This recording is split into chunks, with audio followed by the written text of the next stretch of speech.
Well, hello. I really hope the lighting and the sound is good. I'm filming in a new location, as you can see, so let me know if everything is good. But today I really wanted to do a sit down video. I feel like it's been so long since I've done one, and I wanted to talk a little bit about what I have learned over the past year, I guess. My first book, my debut novel, is coming out in March, which is insane. It's like 2 months away, which is just, oh, it's crazy to think that it's actually going to be out there in the world and that people are going to be able to read it. Like, that's terrifying to me. But I thought it would be a really good opportunity for me to chat a little bit about everything I have learned when writing my debut novel, and also like preparing for the publication, because I feel like I've learned a lot in the last year. So before we jump in, please do hit that subscribe button if you're interested in publishing and following my publishing journey.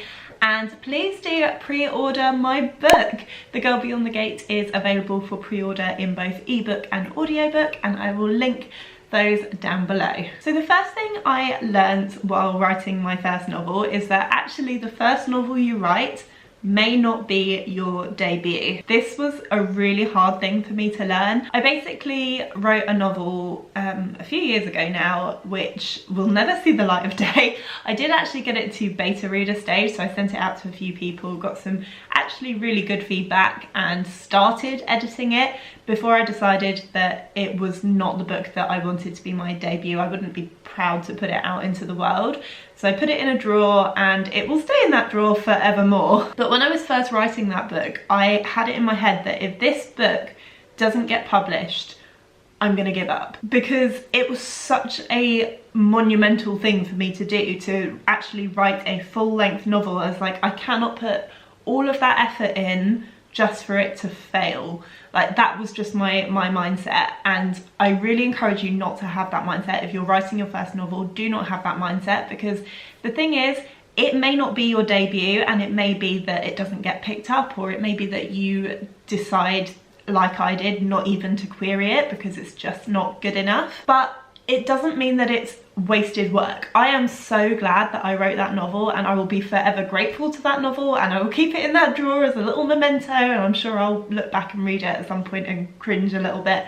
But I'm so glad that I wrote it, because it taught me how to write a novel. It taught me all about pacing. It taught me all about, you know, how to build up a story and make it into a full-length novel. It taught me about character development.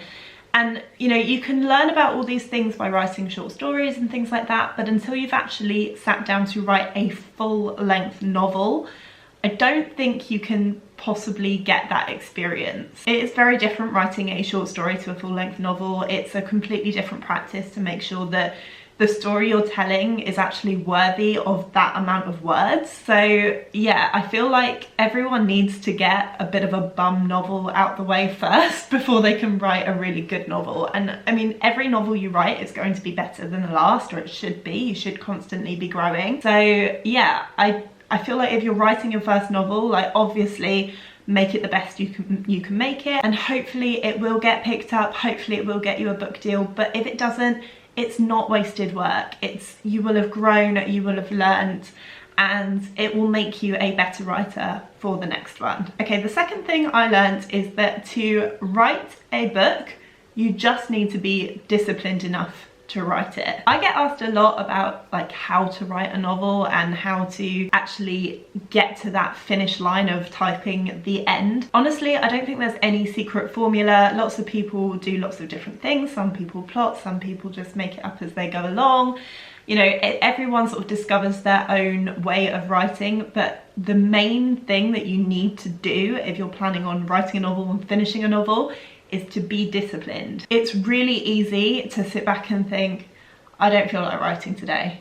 Like, it's so easy to do that. I still do that. I'm writing my second novel, or my third novel, but my second novel that's going to be published. But the difference between someone who's writing for fun and someone who writes as a career is discipline. That is the key to finishing your novel, is to say, you know what, I don't feel like writing today, but I'm going to make myself write, even if it's just a few words, just to get something out onto the paper, even if you don't end up using it, even if you get, you throw the scene away afterwards because it's just awful, at least you've sat down, you've put your bum in the chair and you've typed some words, and eventually that will turn into writing a novel. And you know, you can write 500 words a day and that will be a novel eventually. On that note, I'm moving on to number 3, which is that you do not have to write every day. This is probably quite controversial. A lot of people do say that you have to write every day, but I don't think you do. I don't, and I've got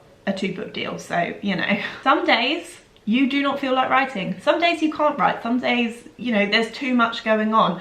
I have an 8-week-old baby. Some days it is physically impossible for me to write. But the key is, like I said, discipline. It's making sure that you don't just stop. You do eventually pick it back up and you keep going. And it's finding what works for you. I tend to try to write each day. Like, I always start the day thinking I would like to get some words down today. It doesn't always happen, but that's fine. It works for me. As long as I'm meeting my deadline, I'm good. Okay, the 4th thing that I've learned is that you will edit your novel so many times.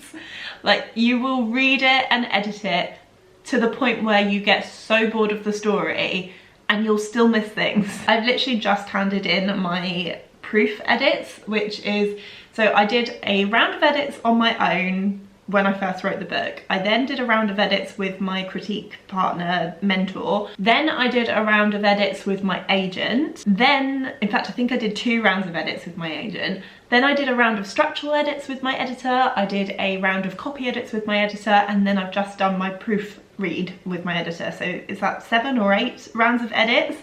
And during the proofread, I still picked up on things that I'd missed. It's ridiculous. So if you are one of those people who sits down and goes, I finished the book, I don't need to edit it, I think it's great, I'm gonna send it straight off to agents, just no. There will always be something you've missed, and at the end of the day, if you can't bring yourself to edit your novel, you are not cut out for this industry, because I swear I've done more editing than I have writing since I signed my book deal. Okay, the 5th thing I have learnt is that comparison is the thief of joy. Lots of people have said this to me before, and until I actually got to where I am today, I didn't really grasp what that meant properly. But it is so true. If you are constantly comparing yourself to other authors, it's just gonna drag you down and steal your joy. There is always gonna be someone who is doing it better than you. There's always gonna be someone who's, you know, hit the bestseller list and they've got a fancy hardback with sprayed edges, and you know, they're on the tables in Waterstones or whatever it is that you're looking at these other authors and going, oh, how come I haven't got that? There is just no point. There is absolutely no point. I don't believe that any of that stuff actually signals talent. Like, maybe that's just me saying it because I haven't got any of that stuff. I mean, obviously you've got to be a really good writer to get all of that stuff, but I feel like a lot of the time it's just based on timing and what the industry is after at that particular moment. And that's not necessarily something that you can control. You know, if you're looking at what is really, really hot at the moment and it's getting all of the big book deals and it's getting the tables and Waterstones and things, and you think, I should write a book about that. By the time you've written that book and got the book deal, it's probably not gonna be the big thing anymore. So just don't focus on what other people are doing. What you need to remember is, if you have any kind of book deal, or if you have published a book at all, if you're self-published, whatever, you are doing better than so many people. The fact that you actually decided you wanted to write a book and you did it and you finished it and you got it to a publishable standard is absolutely amazing. The fact that anyone wants to pay money to read your writing is amazing. So don't focus too much on what other people are doing. Focus on you and your journey, and you know, just making each book that you write better than the last. That's all you can do. Okay, number 6, if you are traditionally published, is that your agent will be your #1 source of support, or at least they should be. I never realised before I got my agent how valuable actually having an agent is. I don't think I could do this without her. I mean, obviously you've got the logistics of you need an agent to go into traditional publishing, you need an agent to get a book deal, But beyond that, not even thinking about any of that. My agent has been such a source of support to me. Like, I have messaged her before, just sent her like a WhatsApp message, freaking out about something ridiculous, and she's talked me down and she's calmed me and she's reassured me and made me feel just so much better about everything. I think writing in general is quite a lonely endeavour. Like, you're just sat there with your computer and your keyboard, like it's just you and your head. So having sources of support is so valuable, and your agent should 100% be one of those people. And if they're not, if you don't feel like your agent is a big source of support to you, then you need to start questioning why they're not. Don't forget, when it comes to agents, they rely on you doing well. Like, if you don't do well, they don't do well.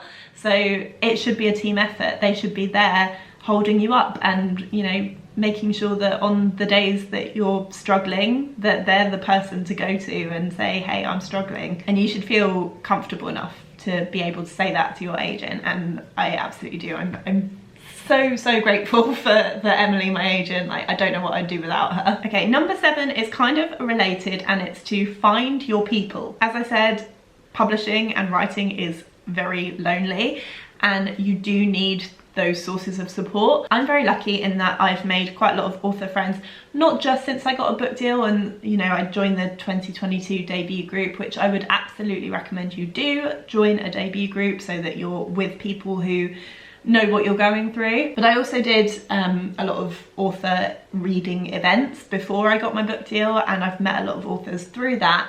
And the writing community in general is just the nicest community ever. I feel like social media is quite a toxic place, but when it comes to the writing community, everyone's just so lovely all the time. I did my cover reveal a couple of weeks ago, and I was so lucky. I had so many people retweeting and sharing and, you know, just getting everyone hyped up about my book, and it was just amazing. It was so lovely to see all these people who I admire raving about my book and sharing my book and getting excited about my book. It's just the most amazing experience, and honestly, the cover reveal day will go down as one of my favourite memories of this whole process. So make connections within the community, talk to other authors, make friends with them.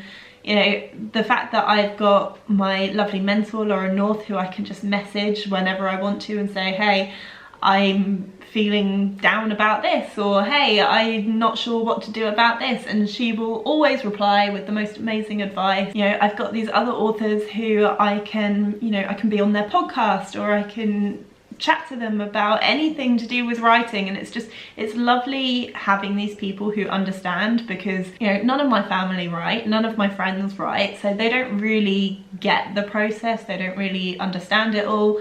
So I definitely think when you are writing, whether you're published or you're aspiring to be published, you should find people who you can talk to and just make those connections and friends within the community, because it will be such a source of support for you. Number 8 is that moving goalposts is normal and natural, but try to focus on the moment and live in the moment. I think as authors, we're always moving goalposts. You know, first is I want to write a book, and then it's I want to get an agent, and then when you get an agent you suddenly want a book deal, and when you get a book deal you want your book to do really well. And no matter what you achieve, you're always going to want the next best thing. It's very natural, but it kind of goes hand in hand with what I was saying about, you know, comparing yourself to others. You need to focus on what you've already achieved. And, you know, if you have got a book deal, if your book is coming out, if it's being published, focus on that. Get excited about that. Try not to think too much into the future about like what could happen afterwards. Focus on the fact that, oh my goodness, I'm in the most amazing situation and I've achieved my dream and this is amazing. Pop that champagne and, you know, throw that party and have that celebration meal and really enjoy the moment, because it is such an achievement and you should be so proud. Okay, number 9, we're nearly done, is writing is the most important thing and everything else is secondary. You know, whether you're thinking about doing an author website or social media or YouTube or whatever it is you want to do, that's all fine, that's all great, but it's really not important. What is important is writing the book. And if you're wasting time where you could be writing fiddling about on social media, you've probably not got your priorities straight. You need to be writing. That is the number one most important thing. And finally, just to finish off this advice video, is to take writing advice with a grain of salt. Everyone is going to give you lots and lots of writing advice, and sometimes it can be really, really helpful, but you've got to remember that everyone has their own process and that what works for one person may not work for you. So take whatever you hear with a grain of salt, figure out what works for you. So I hope you enjoyed this video. Please do pre-order my book. As I said, the links will be down below, and I hope to bring you lots more videos in the coming weeks and months as we lead up to publication day. Thank you all so much for watching, and I will see you soon. Bye!